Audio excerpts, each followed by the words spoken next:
Hey everybody, it's Thorn. I haven't been posting in a little while. There's been a whole lot going on in my life. If you are on my Patreon, you've heard about some of it. I've gotten some really big news recently on top of all of that that I'll talk about later. But for right now, I thought you should make a video and you should say hi to people and like be a human being and get back to your routines. So here I am, being a human being with routines. And in this video, I want to direct this one more towards the beginners who are here, and I want to talk about making progress. I've done a lot on TikTok recently about advancing one's practice and how do you know if you're an advanced witch and all of that, but I really want to get back to beginners right now and reflect on making the fastest progress. Not because fast progress is the best progress, but because, let's be real, when one first gets interested in something, particularly witchcraft, there's this kind of deep-rooted impulse to learn as much as possible, go as fast as possible, try as much as possible, and make the biggest leaps forward possible in the shortest period of time. I think that's an impulse that lots of us have and have had. So I want to specifically talk about that, because fast progress is not necessarily the best progress or the most desirable way to progress, but it is the one that people ask about.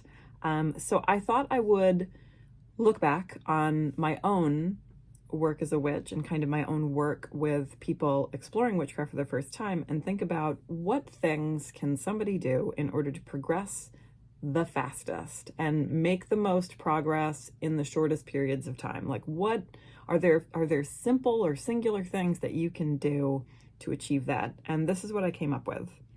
So the first thing that one can do that will really serve you no matter what type of witchcraft you're interested in, no matter where you end up, even if you end up doing something completely different in 10 or 20 years, whatever, the thing that will take you the furthest, fastest, even if it feels like the slowest thing, is to first find a way to build self-reflection into your life. This could look like a lot of different things. It could be something like building a meditation practice, building a journaling practice, going to therapy, right? Like talking to conventional counselors. A lot of people think of this as shadow work. That's not a term that I'm thrilled about, but the concept still stands.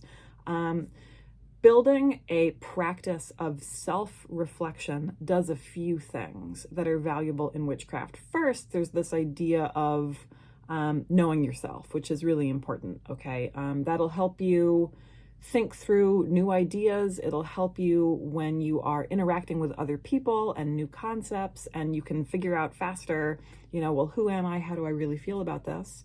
It will force you to look at aspects of yourself that are difficult, that maybe you've kind of put away.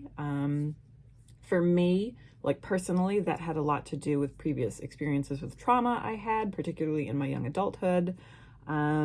Like there's all kinds of stuff tangled up there, this idea of knowing yourself and how that impacts what sort of a witch you become. But that's only one thing. The other thing that self-reflection does that I think is just as important is it teaches stillness, which is, I know that sounds kind of like vague and abstract when I say it that way, but what I mean is the ability to sit quietly, not necessarily literally sitting, but to be still and be quiet and observe what's going on around you. That can mean when you're out in the natural world, when you're interacting with other people, when you're conducting ritual and you are trying to be sensitive to the movements of other entities like gods or spirits. The ability to kind of still yourself so that you can pay attention to the other things around you is something that's really critical in any kind of magical work, including witchcraft. And all of that is tied up in a practice of self-reflection. If you know where yourself is, if you know who yourself is, you can also quiet yourself. It's one of the reasons why people stress meditation so much. And like for me personally, meditation is important. And I've definitely had a lot of teachers in my life who have stressed meditation. But I don't think that meditation is a thing that's necessarily required, that everybody needs. I think we have different cognitive abilities. We come from different places. We have different sorts of cognitive needs and physical needs. And sometimes meditation doesn't serve everybody. So instead of saying, hey, everybody needs to meditate, I prefer to say, hey, everybody needs to find a way to build that sense of self-reflection and stillness. But you might get there through, I don't know, I know people who've tried things like distance running and other kinds of sports, or again, conventional talk therapy will accomplish this over time. Journaling is really important to me personally. All of these things kind of accomplish the same things. And most of the witches that I know do a little bit of all of them. So find a way to build a practice of self-reflection and stick to it no matter where you go. It'll feel slow, but that will help you to make the biggest movements forward, no matter if you end up in a tradition, if you continue working as a solitary, if you decide, hey, I don't want to be a witch, I want to go over here and do this ceremonial magic stuff, or whatever you end up exploring, that will serve you pretty much anywhere you go. The second tip I would give, as far as making the most progress the fastest, is to meet as many people doing different stuff as you can as soon as possible. And this is a difficult piece of advice when we're all like living through the second year of a global pandemic. So this applies to like meet space. This applies to online. If we're talking about social media, if we're talking about public communities, covens, whatever, find a way to interact with as many people as possible frequently. Even if you're like not a giant people person. I'm not a big people person. I'm super introverted. I get it. So find ways that, you know, work with you and your personality and what you're comfortable with. And the reason is because the more people you know, the more people you interact with, the more people you watch and have relationships with, even if they're casual, the more ideas you're exposed to, the more practices you're exposed to, the more things that you see. If it's just you in your own space and you're not having a lot of interaction with other people, it's harder to learn things. It's harder to be exposed to things. It's the difference between being left in a room with a book versus going to a library, right? Like it's about volume. It's the difference between being left in the room with your own brain versus going and watching a whole bunch of other people interact in a different space. Like the more you can be exposed to, the more that you will have the opportunity to see what all is out there. You'll get different opinions. And if you're lucky, you'll meet really good people and you'll make friends and you'll find a lot of encouragement, but you don't even need to have like direct relationships with people. I mean, following lots of folks on social media, getting on lots of platforms, going to virtual events, you never actually have to like be friends with people. I mean, hopefully you make friends, but I don't think that that's required for what I'm talking about here. It's more about just having as many direct or indirect interactions as possible. That will take you a lot further than staying in your own bubble. Yeah. The third thing, and this is something I've talked about a lot in a lot of my videos, is to just go do the thing, whatever it is. For the sake of witchcraft, a lot of the times this means just like do the ritual, do whatever the magical thing is that you're kind of freaked out about doing. It's true that witchcraft and magic as a whole are not like constantly safe spaces. There's definitely stuff out there that requires care. There's definitely ways that one can, you know, potentially shift your life in ways that you're not necessarily like desiring in the moment. Like, I'm not here to tell you that like everything is perfectly safe all the time. But the reality, I think, is that it's much more likely, like infinitely more likely, that if you screw something up, nothing will happen, rather than your life will explode and you'll like end up summoning demons and blah, blah, like, I don't know, like a monkey's paw kind of situation. Like, it's much more likely that nothing will happen, or you'll feel silly or something.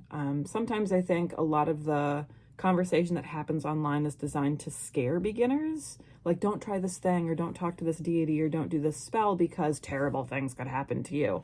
And I'm not saying that bad stuff doesn't happen.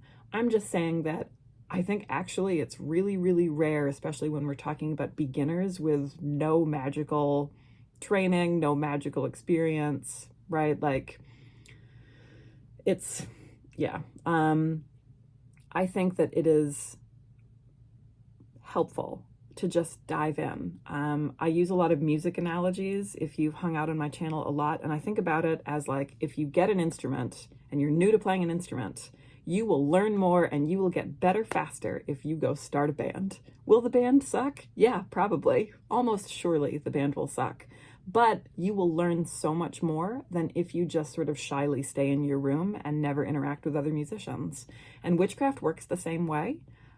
If we're talking about ritual, if we're talking about the practice of magic, if we're talking about spells, if we're talking about herbalism, like whatever the thing is, like go do it and fail at it and try it and then fail at it again and then get it a little bit right and then get it really right. Like, don't be so worried about hurting yourself. Again, with the music analogy, like, will it be embarrassing sometimes? Yeah, almost surely. Will you suck on stage in front of lots of people? Yeah, definitely. But you'll be a much better player. Works the same way in magic. Overwhelmingly, I have found. So do the thing. So that's a bunch of stuff. One more, because this video is getting a little bit long.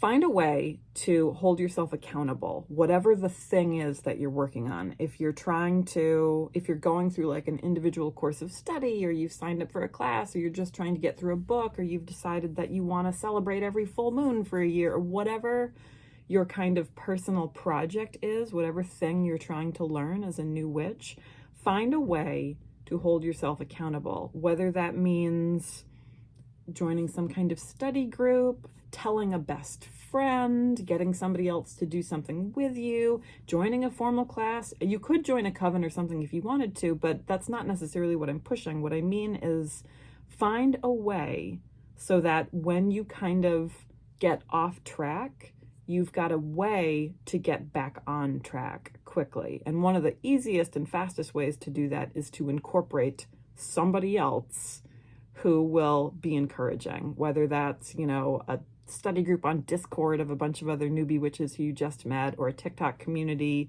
or a coven, or an in-person study group, or just a best friend. They don't have to do it with you, right? But somebody who's going like, hey, did you try that thing you said you were going to do? Find that. If you do all of those things, you will find that you make progress faster than somebody who doesn't do those things, in my experience. So stuff to think about. I hope you all are well, and I hope that I see you soon and it doesn't take this many weeks. If you're enjoying snow the way I am, be safe.